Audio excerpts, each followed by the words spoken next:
Hello everyone, welcome to the Island Quilter YouTube channel. This is Robin. Welcome all friends, subscribers, and internet strangers. This video is for Jennifer on how to make a t-shirt quilt, or how I make a t-shirt quilt. This is how I was taught by a fabulous young lady named Nancy Miller through the Quilters of South Carolina.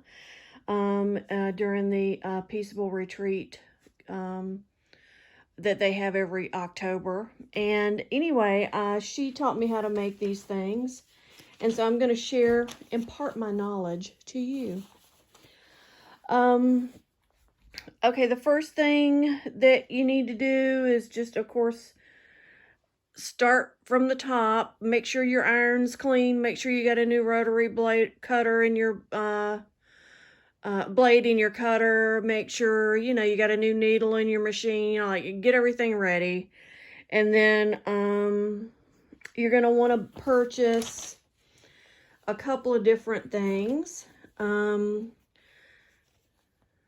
gonna want to purchase this stuff here. It's called French Fuse, and it is an adhesive. Let me see if I have some. Yeah, I have a, like a little bolt here. Oops, sorry. This is Heat and Bond medium weight, iron-on fusible interfacing, polyester, and I do a lot of t-shirt quilts, so I get it. I get a good bit of it. And then also, and if you'll notice, it's not so stretchy there, but pretty stretchy there, and I'll explain that to you here in a little bit. And then also I like to get this quilter's grid. It's also a fusible interfacing here.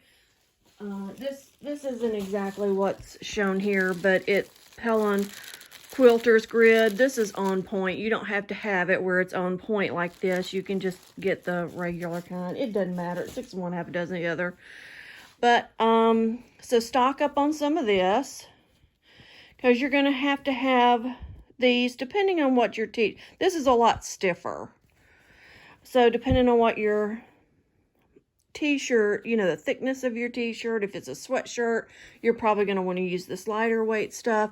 Also, this gives the quilt a little bit more stability. The t-shirts are knit. So anyway, grab your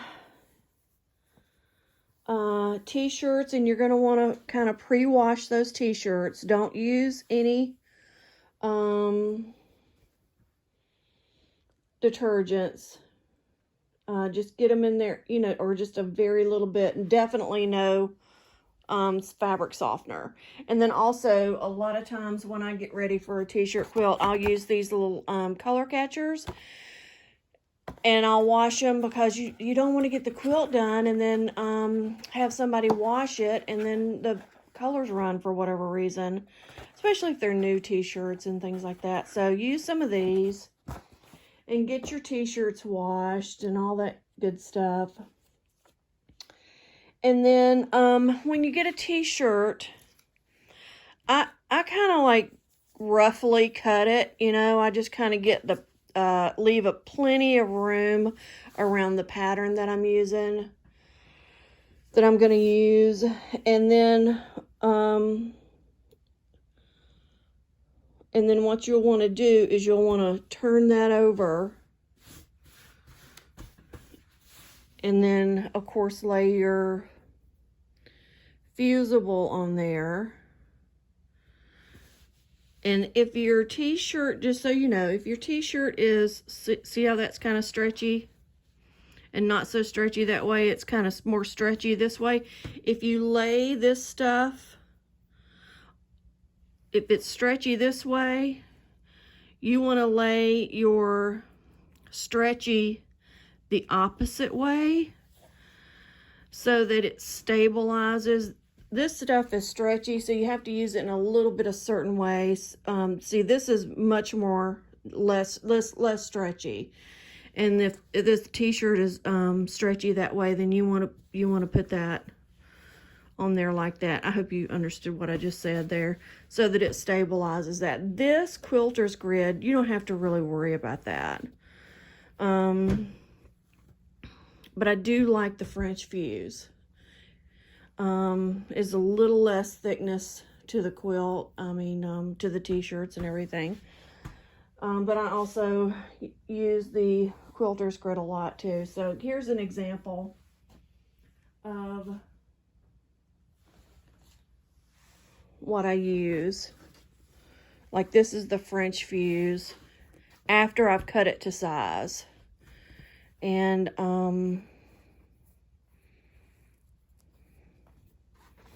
it just adds that stability to the T-shirt.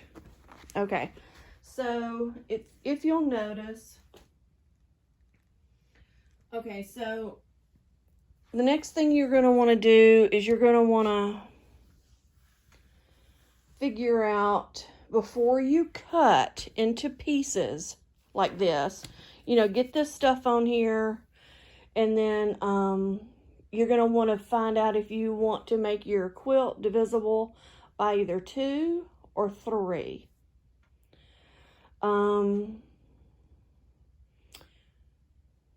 The quilts I've done have all been divisible by 3, meaning this this T-shirt is 15.5 by 3.5. And I have a lot, Quilters, Creative Grids has a lot of rulers. Now, this is me. I've done a lot of these quilts, so I don't mind investing in this stuff a little bit. But like, this is a 3.5 by 3.5 inch ruler here. Here, let me move this aside. That's a 3.5 by 3.5 inch ruler. And then this is a 12.5 by 6.5. So that would be divisible by 3. And also divisible by 2. Okay, so this would work. This is in a 9.5 by 9.5. You know, you just got to figure out, based on what part of the T-shirt you want to keep, and make sure to leave a nice rim around where you're going to sew, because you're going to have a little bit of loss there. And just to maximize the amount of the quilt. This particular quilt, I've got a ton of T-shirts, so I've got to maximize my space. And then too, when you get ready to do the sashing on a quilt, oh, and then this is, just so you, this is a 12.5 by 12.5. This includes the 1/2 inch seam allowance. Not all rulers do that. So it's easy. You just slap it on there, cut it out, and you've already got your 1/2 inch seam allowance all the way around the T-shirt. And these pre-cut strips are 2.5 inches. So if you wanted a quilt that's divisible by 2, you could get you what's called a jelly roll, and you've kind of already got your sashing already cut. So that's a little shortcut. That's one of the reasons why you want to do one divisible by 2, because you can use this and you're kind of already done with a lot of the work.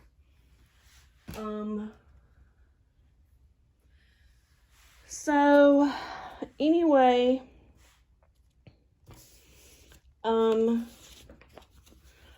once you get all your T-shirts cut, and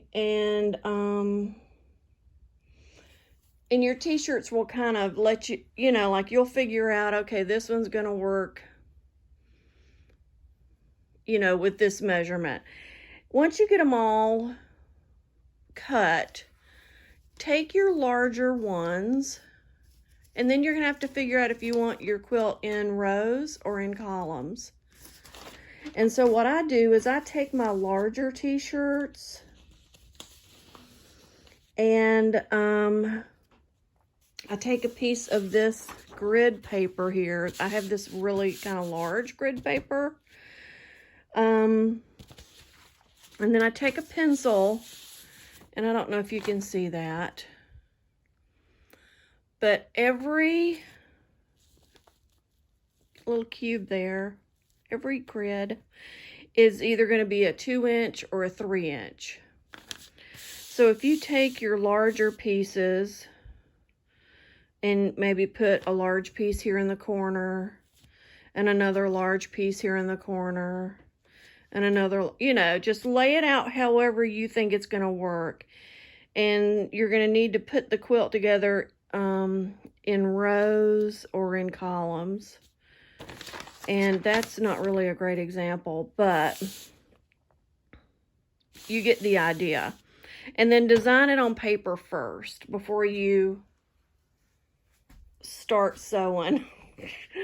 That way you kind of have, and then lay it out like I have a design board, or I'll just throw it all on the floor and then lay it out, and, you know, make sure I've got my colors, you know, where I want them. And sometimes it's a front and a back of a t-shirt, and you don't want it to be, you know, you want it to look good. So, you know, just make those design choices, and then you can finally put it together. And you know how much, when you get ready to put this filler fabric in, you want that to be sort of a busy fabric, or a solid fabric like I just showed you.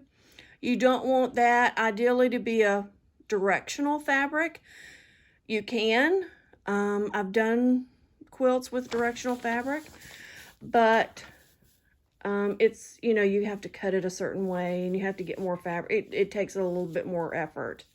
If you want to make your life easy, get a directional fabric. One time I did a quilt for JP, and here I used a camouflage fabric, which worked perfect because, you know, no matter how you cut it, it all went together. So that makes life a lot easier. And I'm all about easy. And then too, when you get patches, if there are any patches on any of your t-shirts, you want to make sure those are all on one side of the quilt, so that if you take that to a long arm quilter to get it quilted for you, she can put that in there, and she can monitor on the top of the quilt where those patches are, and so she doesn't break a needle. It make your long arm quilter a happy girl. All right, so let me see, is that about it? I think that's about it. And of course,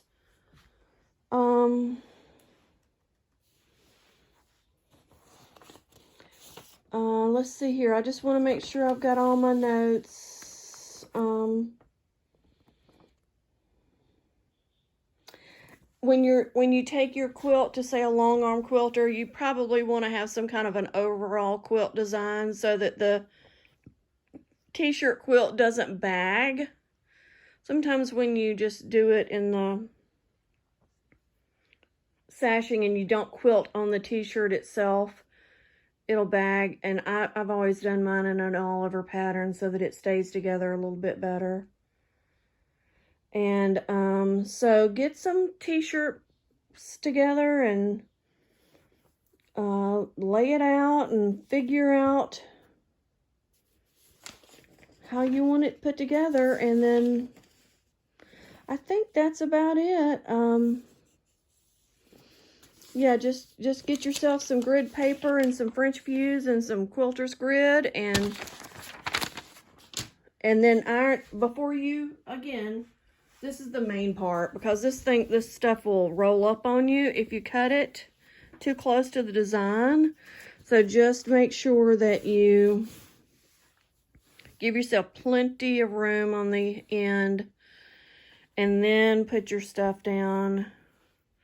Make sure that is good and stable, and you've got plenty on every side. And then you can take your ruler and decide, okay, then you can cut it to the size that it needs to be. And then always to just take some little bits and put the numbers on there so that when you lay your quilt out and you get an idea how you want to do it, it's easy to put it on the paper, and then you can figure out, okay, I need 6.5 inches here, I need 3.5 inches here, you know, depending on how much space is left over with your busy fabric. Like right here, you would need 9.5 inches. So that way it makes life easy for you to be able to put it all together. All right, well, I hope that helps you with your T-shirt quilt. And of course, let me know, just give me a message, send me a message in Facebook if you have any questions. All right, talk to you later. Bye-bye.